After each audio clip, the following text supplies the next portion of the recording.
Jemaat yang terkasih, sekali lagi Shalom. Keramah tamahan tanda solidaritas gereja bagi kehidupan. Keramah tamahan atau hospitalitas berasal dari kata Latin hospitaliter, yang berarti keramahan kepada tamu, keramahan terhadap orang baru yang ditemui atau orang asing, yang merujuk pada kesederhanaan,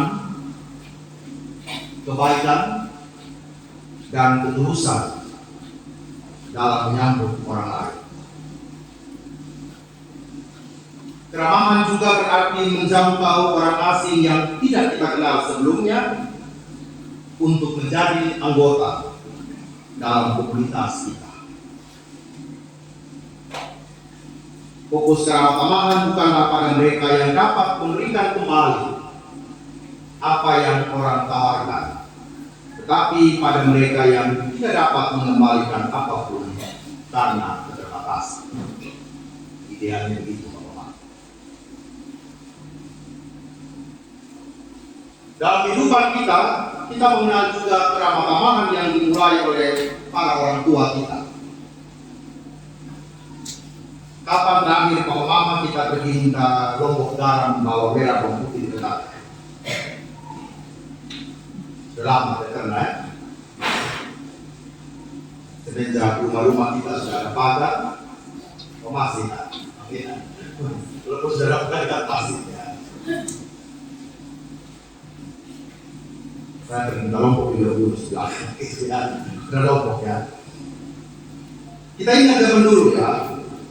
Mama Agusti, Mama Nixon pernah cerita kalau dulu sampai di laut, Opa Jami, pulang bertani, begitu ya. Bagi-bagi ikan, dapat berapa bagi semua rumah, dapat. Kita berbagi, kalau kita panen jagung, kalau kami di bandara dulu, tapi tetangga yang baik hati, nampak benar, mana dulu. Kalau dia bekerja keras, dan rote, walaupun kita seperti itu dari mata rote ya, bagus rote, yang satu kapal itu juga ya. Pergi di gunung gitu dah, apa dia belum rote baru ikut gunung pulang. Tapi kalau sudah panen, mampu tetap rote yang sudah bersih. Bersihkan dengan rote, bapak dulu dan kiri dan rote itu rendam dulu segala macam dan sampai jatuh. Lalu dia berbagi dengan kami, kacang hijau, kacang tanah, kami seperti dari dan kami berbagi. Saya pernah lakukan. Jadi hidup saya tidak sesuai amat, ya. Itu keramahan, orang berbagi dengan tulus, ikhlas dan segala macam. Ya, saya pikir orang Lebaran juga besar juga. Kita punya TV satu, nonton orang satu RT, satu dusun, sampai ada yang jatuh cinta, loh, di rumah Helada. Ini udah sih dari Bapak Ida. Jadi nonton baik-baik gitu ya. Jadi itu kan jadi di orang sini jadi ada begitu. Yang nonton satu otak hati, satu garoi, satu buka betul semua. Nonton. Ya. Pokoknya rumah rame aja. Terbuka sekali. Tapi rasa-rasanya berjalannya waktu itu semua rasanya punya. Mungkin orang sudah punya TV sendiri. Ada juga yang tidak mau ganggu privasinya. Banyak hal. Banyak faktor dan memang tidak salah juga dari keadaan. Tetapi yang ingin dikatakan bahwa apapun situasi kehidupan hari ini, keramah tamahan itu harus ada, Bapak. Kita bisa refleksi bahwa hidup ini begitu keras. Sedih juga di layar TV kita hari ini kembali lagi persoalan yang lalu yang sudah sering bermuncul dari sekarang masalah bullying dan semua itu muncul. Sepertinya keramah tamahan itu mereka tidak tahu. Sekarang persoalan terbakar di California, Amerika, ya karena sebelumnya itu ada Golden Globe itu karena mereka menghina Tuhan. Dia tidak boleh memang menghina Tuhan. Tapi ketika ada orang mengatakan kalau kita juga bukan berarti kita katakan itu sudah dari. Berarti waktu seroja kemarin kita orang ngambil dari dosa, dia orang membalas dosa. Itu kan benar lihat kalau kita lihat pelaku sama atau sama. Karena kalau ngambil kan Allah itu soal ngambil kamu sudah kali terserah. Tapi kita omong, nah itu pokoknya palsu. Cepat sekali dulu kita ini ngomong. Seolah orang malah petaka itu kita senang. Tidak ada lagi kerawahan yang timbul dari mulut, bibir kita sehingga kita selalu katakan tidak obat jadi itu kata-kata yang paling. Pokoknya kalau musuh kita kena persoalan kita katakan itu mau punya kuasa. Saya diskusi sama orang sampai hari ini saya belum sepenuhnya mengaminkan. Kita tahu tuh ya gitu ya Tuhan Allah itu. Saya coba melihatnya dalam kasih karunia. Bahwa kasih karunia Allah itu berlaku untuk semua orang bahkan yang jahat sekali. Kalau kita setuju dengan ini berarti itu sudah dilakukan waktu kita dari jemaat Benaku kita melayani bencana. Karena orang-orang yang jahat sekalipun mereka layak untuk menerima keramah. Orang yang membenci kita sebenarnya orang yang juga layak untuk menerima keramah. Mereka layak juga kita doakan. Meskipun rasa-rasanya kita punya bibir, doakan kita punya musuh rasanya berat sekali. Tetapi tuntutan Tuhan adalah mereka mungkin akan asing bagi kita. Itu tidak apa-apa. Kalau sudah musuh itu, seperti yang saya katakan ya, sompoi lain. Mungkin di rumah di atas story, di rumah di belakang sana. Kalau tapi di opor selalu lewat di Palau, lewat di sana, nah, bukan sih. Saya tidak akan lewat di rumah. Mungkin karena ini bisa. Orang bisa melakukan kekerasan, pembunuhan karakter. Lihatlah di Facebook sekarang ini ya. Ya beruntung ada Ethnic Pro ini. Orang yang kebencian boleh kurang, jangan dari lain toh, boleh kurang. Ya boleh kasih yang bagus, yang lucu segala macam. Semoga itu bukan kebaikan. Tapi benar-benar orang menyadari bahwa ia harus berlaku ramah di media sosial dan di mana. Dalam perjalanan gereja Kristen Sumba, Bapak Ibu, rasanya juga 78 tahun, ratusan tahun ini tidak mudah mengabarkan Injil dalam keramah. Maka pemerintah 143 tahun lalu, 96 tahun lalu melakukan Adikibun. Dan gereja Kristen Sumba baru melakukan rekonsiliasi itu 96 tahun. Bapak Ibu bayangkan, keluarga sedang menderita, gereja Kristen Sumba jalan saya punya, tapi ada keluarga-keluarga itu yang pada saat pendamaian dalam Manapu itu mereka menantikan kapan gereja mendamaikan kami dengan keluarga Tangan. Keluarga Tangan juga sangat mereka keturunan rasa bersalah sudah membunuh seorang penginjil bapak atau mereka. Tidak mungkin. Apakah gereja Kristen Sumba pernah pecah? Pecah 2 kali Pak Omar. Yang pertama itu tahu gereja bebas Pak Mama ya. Itu sebenarnya mereka gereja Kristen Sumba. Gereja bebas Wosa. Ada perpecahan di sana. Mereka tidak mengakui ada yang ada di sekitar. GKS masih mau mengakui Beli, Seroto dan semua itu. Mereka katakan kami berhenti dari GKS. Mereka buat gereja. Jadi gereja bebas itu Bapak Mama kalau tidak tahu Bapak Mama tidak akan temukan di gereja. Hanya ada di Sumba. Apakah sampai di situ Bapak Mama nih? Kita tahu gereja reformasi Bapak Mama ya. Mereka pecah juga lagi. Karena di sidang sinode Wahibun, gereja Kristen Sumba mengakui adanya pendeta perempuan. Gereja reformasi katakan kami juga mundur dari GKS karena kami tetap mengakui pendeta laki-laki. Dan pendeta mereka semua sekarang memang laki-laki dari pendeta perempuan. Gereja Kristen Sumba mengakui pendeta perempuan sehingga napisnya Ibu Yeti Lelo, Kupang, Kata Wacana, pendeta Satu Pulau, pendeta Mamaku, pendeta kedua yang ditapis sebagai pendeta perempuan. Bahwa di masa lalu gereja Kristen Sumba juga sedang tidak baik saja. kita melewati sebuah proses yang tidak mudah sebagai gereja. Hari ini 78 tahun jemaat GKS ini sudah 174 jemaat dengan membangun sekolah-sekolah Arta Wacana di Kupang, UKSW di Salatiga, UKDW di Jogja, STT Jakarta di Jakarta, STT Inti di Ujung Pandang, STT GKS di Lewa. Itu adalah buah pelayanan juga dari gereja Kristen Sumba bersama dengan gereja-gereja lain yang ada di Indonesia. Sehingga kalau dalam waktu Bapak Ibu dengar saya ke Salatiga, itu bukan pergi main. Dalam wujud kehadiran gereja Kristen Sumba dengan 18 sinode lainnya yang bergumul tentang 2 sekolah itu, UKSW dan Untrisma Sumba. Sehingga kami pembina di sana terdiri dari 18 orang, mewakili 18 sinode dari ujung barat sampai ujung timur Indonesia. Demikian juga dengan sekolah kita di Kupang, Arta Wacana, dan di Lewa, STT GKS. Kita memiliki 2 rumah sakit di Limara dan di Moripa. Kita memiliki saat ini 182 sekolah Yakmas yang sedang bergumul dalam seluruh pengembang. Bersyukur ada sebuah sekolah Yakmas di Waikabubak akan menjadi sekolah internasional akan, yaitu sekolah SMA Kristen Waikabubak. Bagaimana dengan kita di jemaat Kupang? Apa referensi kita terhadap 78 tahun sinode gereja Kristen Sumba? Yang pertama, keramahan atau hospitality dimulai seperti dalam ayatnya yang ke-17.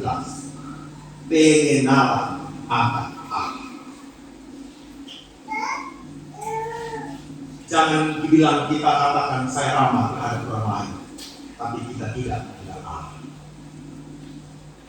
Pengenalan akan Allah yang sebenarnya yang menjadi dasar bagi saya dan Papa Mama ini untuk mengasihi orang lain, untuk tersenyum kepada orang lain, untuk melayani dengan penuh sukacita, untuk melayani dengan sepenuh hati dan kerelaan.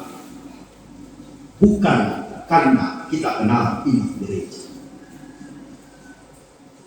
Yang harus kita kenal yaitu Allah. Seperti lagu yang sering kita menyanyikan, satu lagu orang mati, tiada yang dapat memisahkan kita. Apa yang dapat memisahkan kita? Tidak ada. Kesakitan, kesibukan tidak akan memisahkan. Kemarin kami sharing di jemaat Kaisarea, di konsep Kaisarea. Kenapa kita tidak mau mencari pengurus? Ya, karena kita sibuk. Kemarin ada pemahaman di ujung ya, ada yang terima dan tidak terima. Bapak Ibu, kalau sibuk itu rasanya semua kita sibuk. Tapi kita juga tidak bisa mengatakan saya tidak bisa mengenal diri saya.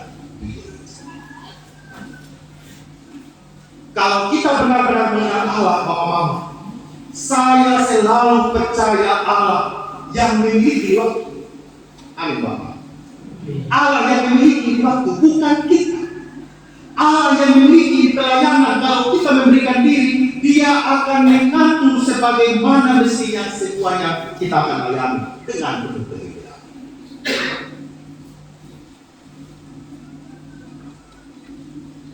Meskipun kadang-kadang saya pahami, saya, Papa Mama semua ada di antara kesibukan-kesibukan yang memang tak bisa kita hindari.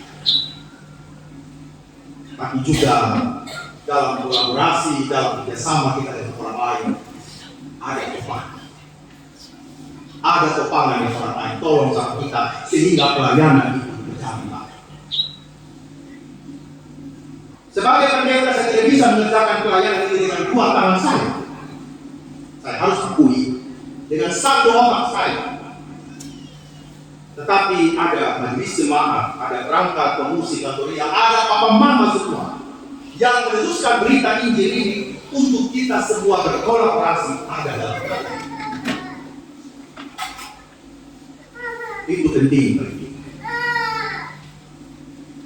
Hal yang kedua, dalam keramahan itu ada kasih mesra dan saling mengampuni. Bapak Ibu, apakah kita benar-benar sebuah komunitas yang penuh kasih mesra atau saling mengampuni? Itu pilihan baik kita yang harus kita lakukan, Bapak. Apakah kita masih menjadi orang-orang yang memiliki kepahitan? Bahwa tema kita hari ini solider, tetapi pengampunan itu tidak kita lakukan. Karena apa? Betul sudah kita datang ke gereja, betul sudah kita mengenal Allah, tapi kenalnya itu hanya sebatas pengetahuan saja. Hanya pengetahuan saja. Saya kenal Tuhan, saya kenal Juru Selamat, saya menerima keselamatan, hanya baru sampai di tahap pengetahuan, belum di tahap penghayatan. Itu lebih buruk ya. Efektifnya belum jalan ya. Apalagi psikomotorik, tindakan belum jalan. Tuhan, saya memberikan diri pelayanan di gereja, tapi giliran orang kasih masukan kritikan, tidak terima, Bapak. Kita merasa kita sudah yang paling benar, kita sudah yang sekolah teologi, kita sudah yang pernah melayani di seluruh Indonesia. Bisa juga saya bisa mengatakan itu, Bapak. Saya pernah dengar sudah orang saya ikut punya. Tapi kalau begitu tidak jadi. Kita harus menjadi komunitas yang saling mendengarkan satu dengan yang lain. Dan kalau kita orang lain nasihat dari Bapak Ibu yang kita dengar juga, kita jangan sedikit, memang itu sama-sama. So begitu. Kita ini satu saudara di tempat ini, saya bilang ya, kita ini satu saudara, Bapak. Bapak Ibu di Manubara tidak ada yang tidak hubungan darah.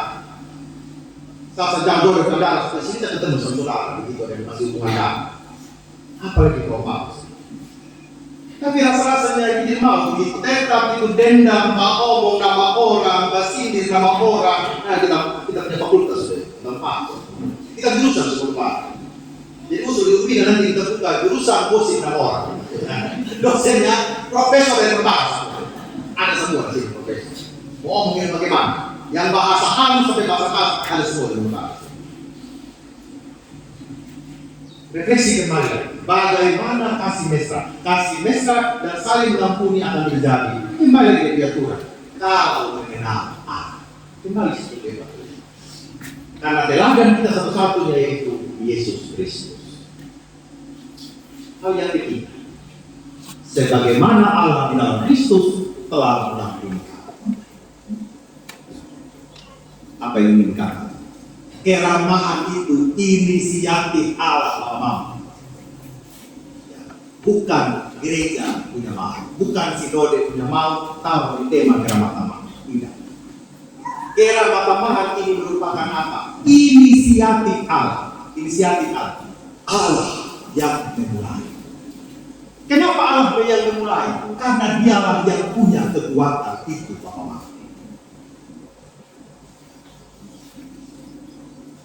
Jadi kalau Bapak Mama yang memulai kekuatan untuk mengampuni orang lain yang berinisiatif, berarti Bapak Mama punya kekuatan. Amin.